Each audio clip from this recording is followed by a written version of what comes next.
It's a great pleasure to be here in the MEASI Institute of Management, and it's a great pleasure to share the dais with the dignitaries.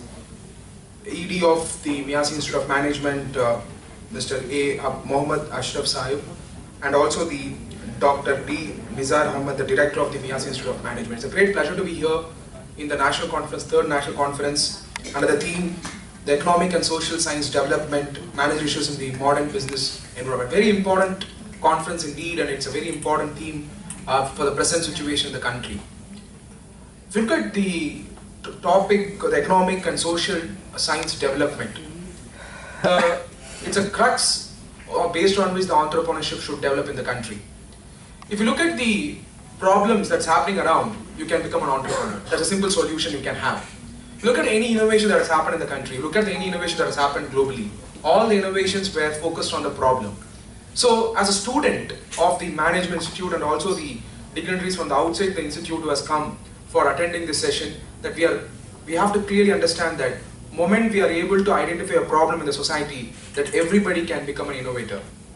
That innovation comes because of compassion. The compassion should happen within yourself and within the community where you're studying and within the people whom you are interacting with. And when the compassion comes with when you identify a problem and you are compassionate about it, automatically you turn out to be an entrepreneur.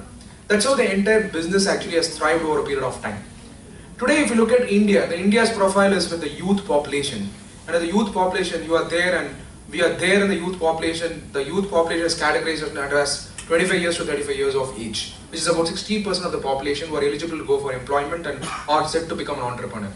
80% of the India's population today is about 1.25 billion, which is about 125 crore population, out of which 80% of the population is eligible workforce who can go for employment. So this kind of profile is not there in any country.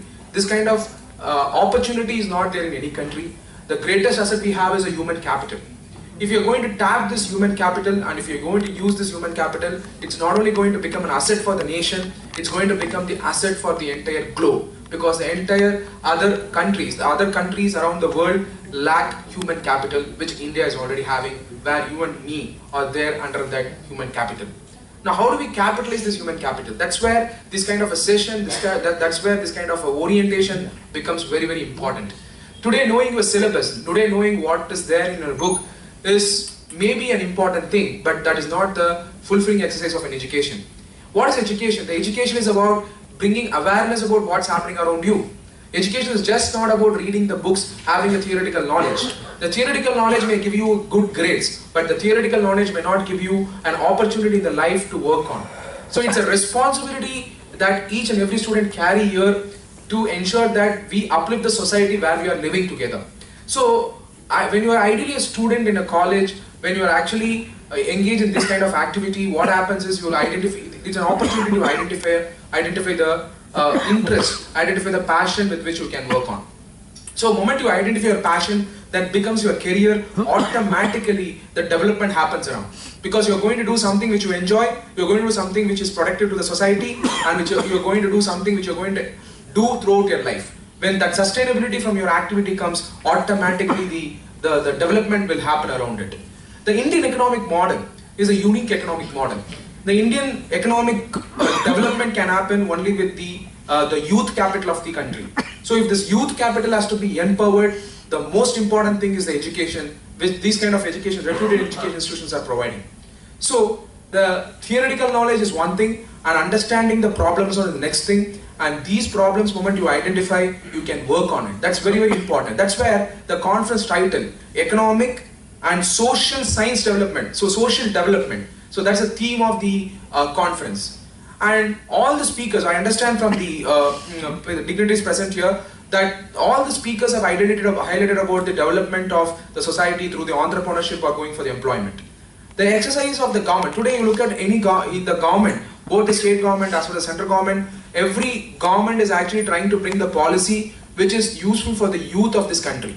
Be it, for example, the Startup India, Stand Up India policy brought in by the central government, the government of India, be it the Digital India campaign brought in by the government of India, be it the Make in India campaign brought in by the government of India, be it the Skill India project brought in by the government of India. All the projects brought in by the government of India, the and also the state government is pushing it in the respective states, is to ensure that each and every youth of this country gets empowered because of those policies brought in by the government. For example, what is Skill India? So I was in one of the sessions of the Minister for the Skill Development and Entrepreneurship, Mr. Rajapratap Rudy. And he was explaining about why the Skill India is required. Today we are all getting educated. This education is only a theoretical education. But what is very, very important is a skillful education. Today, the moment you possess a degree, it does not mean that you will get an employment. It only gives you an entry. But to sustain an employment, what is required is the skill that is required because of the training and the knowledge what you acquire in the employment. So it's an humble submission to the youth of this country that each and every youth has to work on their skill. That's where the government of India has come out with the Skill India project. The Skill India project is not for providing training only for the ITI. It is also for the people who are getting educated from the PG level or even for the doctorates to get the skill that is required for ensuring that they get empowered. So for example, today we have a lot of engineers in the country, but we don't have drivers. Today we have a lot of engineers in the country, we don't have gardeners. Today we have a lot of management graduates in the country, we don't have office clerks to work around. So all these people whom I am referring to, we have mechanical engineers today, but we don't have welders in this country. So this is a real problem, and this problem arises because of the obsession of the Indian education system.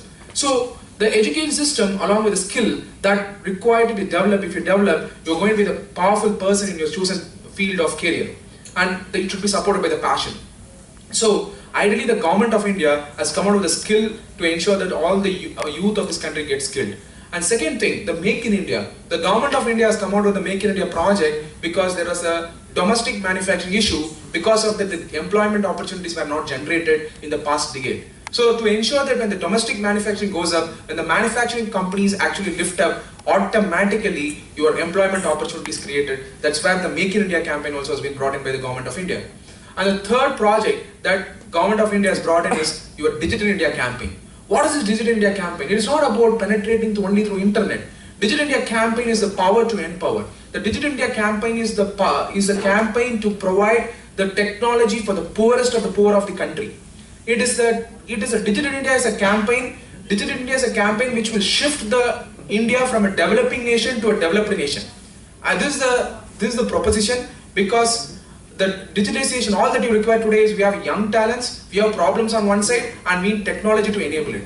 Today, look at a company like Uber, look at a company like Ola, look at a company like Facebook, look at a company like Urban Tree, look at a company like Urban Club, look at a company like Oyo. All these companies were profitable and successful because these companies were brought in because of the problems that was existing in the society, and they identified it, they catered to the common man. All these companies are technology enabled, and now the way you do business is determined by the technology. The way you do carry out, the economic models are changing because of the technology. And technologies are so disruptive.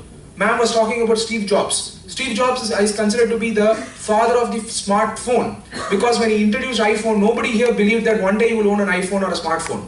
But after that, the smartphone came in, and all this app what you're using, and all these app companies are earning today because of one innovation that has come in, that is brought in by the Steve Jobs. That innovation brought in many more innovations, and because of that, the innovations are happening. So this project of Digital India is just not about promoting technology companies. It is about reaching the urban utilities to the common man. It is about taking the technology which is available in the city to the rural area and the remotest location of the country.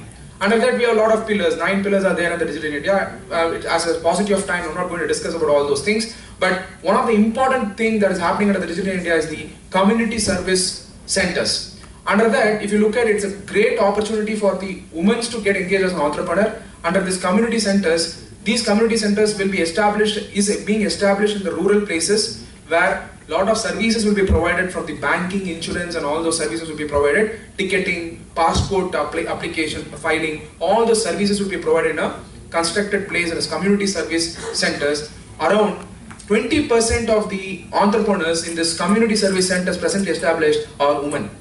Now, if this kind of things happen around the country, definitely the empowerment will happen. That's the reason Digital India is a power to empower. And coming back to the Startup India, Stand Up India, we are all talking about the innovation. Innovation is not about earning profits. The innovation comes because you identify a problem in the society and you work on it. And today you look at any business for that matter, you look at Microsoft, you look at Google, you look at any company which you feel awful effect. It all started in a garage. If Microsoft was started in a garage, Google was started in a college, in a university. And if you look at Dell, it started in a garage. All these entrepreneurs believed so much on their idea, and today they are profitable. Today it's a global company where each and every youth are aspiring to work in the company. For example, our own Indian example, Infosys. Infosys was started in an apartment, small apartment. Today Infosys is a big name. So these are the kind of companies that is an example that you need to emulate when you are young and when you need to aspire for.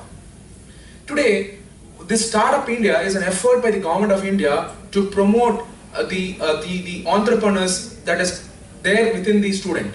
Is it an exercise to make all the student an entrepreneur? Answer is no. It is an exercise to identify the entrepreneurship quotient in the student. That's the reason the government of India is promoting the Startup India. And why am I explaining the government policies here is because moment you understand the government policy, you will understand the direction of the country.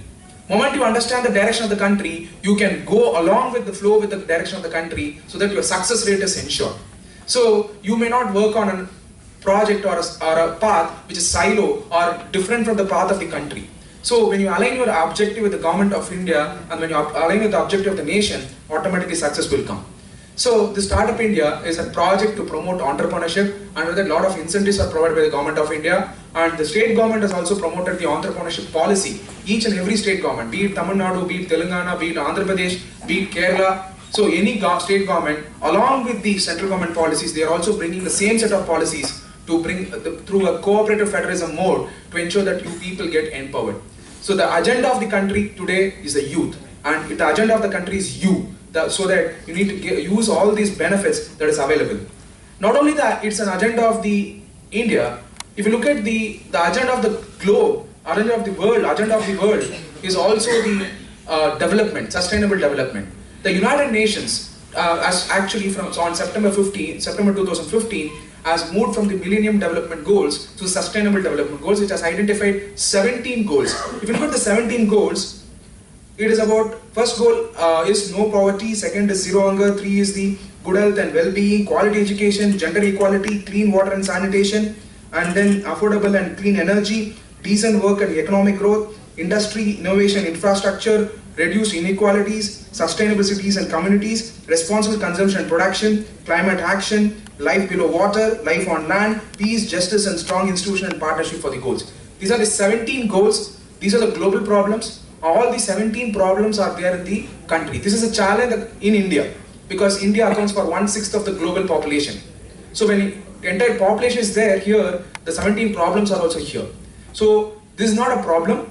This is a challenge which can be converted into an opportunity. This is not a stumbling block. These problems are not stumbling blocks. These are the stepping stones for becoming an entrepreneur. If you read all these problems from this document, United Nations Sustainable Development Goals, you will understand where your interest is. When you work on the Sustainable Development Goals, automatically your economic model will support the social development of this country.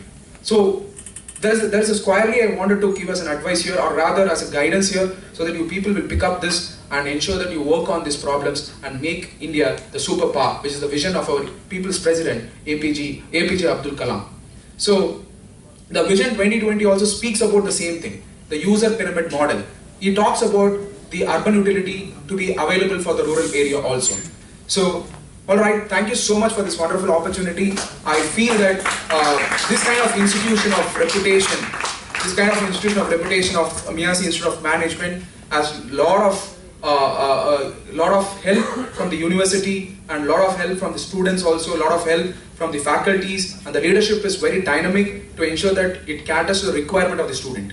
So make use of this opportunity, and I also understand that they have an MOU with the Westminster University architecture, so this should be extended further, and you people have to use the great opportunity, participate in competitions, participate in seminars, go beyond your syllabus, very important.